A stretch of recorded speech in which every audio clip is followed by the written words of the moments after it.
Hörmətli Amil Xəlil müəllim, mən Masallı rayonu Təzəkən kəndində yaşayıram. Uzun müddət baytar əkmini işləmişəm, qocaman baytar əkmini. Ata-babalarımızdan kənd heyvanları üçün örüş sahələri ayrılmışdı. Hal-hazırda örüş sahəsi 5-6 ildir ki, 5-10 nəfərə bələdiyyə və icra nümayəndəsi, kənd icra nümayəndəsi tərəfindən verilib və kanal atılıb. Həmin kanal bu kanaldır.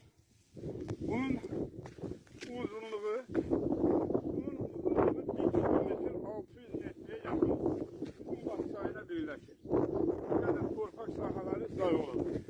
Ona görə də xahiş edirəm. Bizim örüş sahəmiz indi tam məhdudiyyət halındadır. 2-3 nəfər rayon icra nümayəndəsinə onlayn vasitəsilə müraciət edir. Onlardan nümayəndə gəlib gedir, kənd icra nümayəndəsində oturur. Bir həmən bilirəm, ancaq heç bir əməl edilmir. Bizim icra nümayəndəsi çox yaxşı adamdır.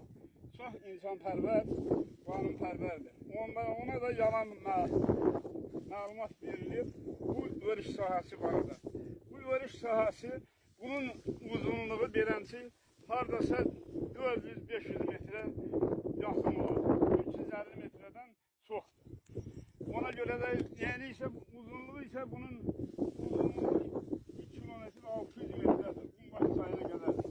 Qalan sahələrimiz bələdiyyə torpağına 21 hektar 600 metrə ayrılmışdır. Biraz da bələdiyyə paybəli torpaq sahəsi ondan olanı vardır.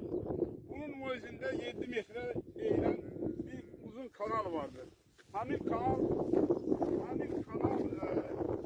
ana kanala, bizim kəndin qabağında gedən ana kanala birləşir. Həmin kanal vasitəsilə sel gələndə seli, yumruqları hamısını aparır. Bu indiki hal-hazırda qazılan kanal heç bir şeyə lazımsızdır. Çayda sel gələndə Qumbaş çayına, bu gəlib kəndi də basa bilər. Çayla birləşib, ancaq bu yana gələndə heç bir yerə birləşmə yoxdur. Xahiş edirəm. O zaman baytar əkimi kimi. Ata-babalarımızın örüş sahəsi verilməsine kömək edirsiniz. Kənd təsərrüfatı heyvanları hal-hazırda indi xəstəli ilə qoyunlar da iri boyunlu heyvanlar da xəstəliyyədir. Bu xəstəlik ancaq az miqdarda bu kanalın özündə örüş balaca yeri vardır. Bütün kəndin mal qarası orada oturuyor. Həmin torpaq sahəsindən də torpağı məcbur olmuş kötü qarşılığında onların qaraciyəri pastırıyoruz, iftikalıyoruz, başlayır. Hal-hazırda indi bu saat qoyunlarımız bir-birinə yapışıb gedə-gedə bu qoyunlardan azı, məsələn, mənim özümün 5 baş uzun, 3 baş qoyunum tələf olur, 1 baş inəyim tələf olur. Halbuki azından. İndi bu saat yazın günüdür. Yazın günündə indi göy ot burada əmələ gəlir. Bu göy otu heyvanlar tamazlı qalıblar bizim bu. Hal-hazırdakı göy otda çoxlu vitaminlər və başqa maddələr vardır. Xahiş edirəm. Çox xahiş edirəm. Kəndin adından xahiş edirəm. Mənim bu sözlərimi icranın hakimiyyətinə və başqa hansı yüksək orqanlar varsa onlarla birlikdə çəkilişlə apara bilərsiniz.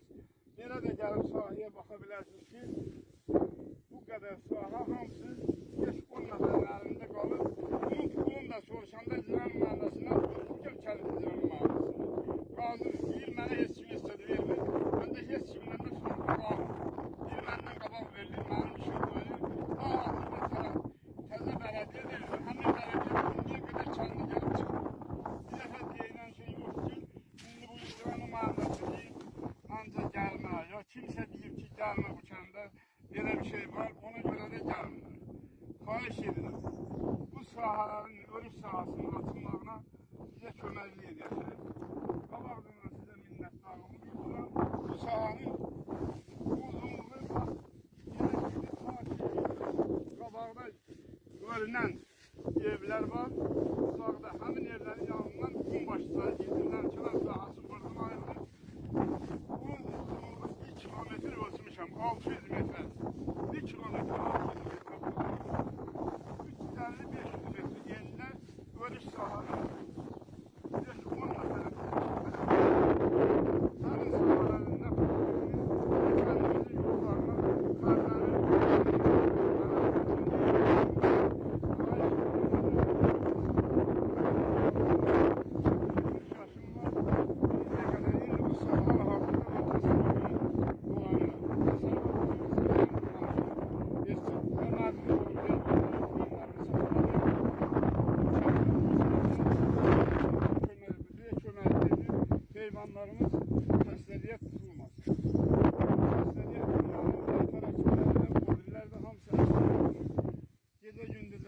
da qabağın almaq olmur. Heyvan heç cürə yoxdur. 7 metre deyilən yer var. 7 metrenin üstündə 2 dənə fermer təsərrüfatı var. Halbuki həmin fermer təsərrüfatlarından 2 dənə də boyundadır. Arası gözünə 2 hektar, 3 hektar yer götürülür. Qanunsuz yer götürülür. Heyvanların su içməyə bunlar araya gəldi. Heyvanların su içməyə yeri yoxdur. 7 metre başa kadar sudur. Hal-hazırda deyilene göre akıbetlerin 7 metrenin üstünde 7 metre yol koyuyor. Hemen ne yol var ne bir şey hamısı oradan zaten. Heyvan o yüzden geçebilmez. O yüzden de ekim sahaları götürüp hiç çıkıntılara kaldık. Ne taraf diye ne icra aldınız. Geçe defelerle anlatacağım orada. Şeyleriniz de var orada. Konuşan korku kümesinde diyemişim. Gelip bakıp acımda rahat gözlüsün. Gələcək tədbir görüləcək. Hələ ki heç bir tədbir görünmür. Hal-hazırda yazdır. Yaza görə də heyvanlar otlamalıdır. Vitaminlərlə təmin olunmalıdır. Həmin vitaminlər də yox. Xahiş edirəm, həmin fermaların sahələrinə baxın. 7 metre deyilən kanal var. Onun özünə baxın. Görün nə qədər torpaqlar mənimsəndir. Heç kimdə heç tədbir görmür. Yaxşı, sağ olun, salamat olun.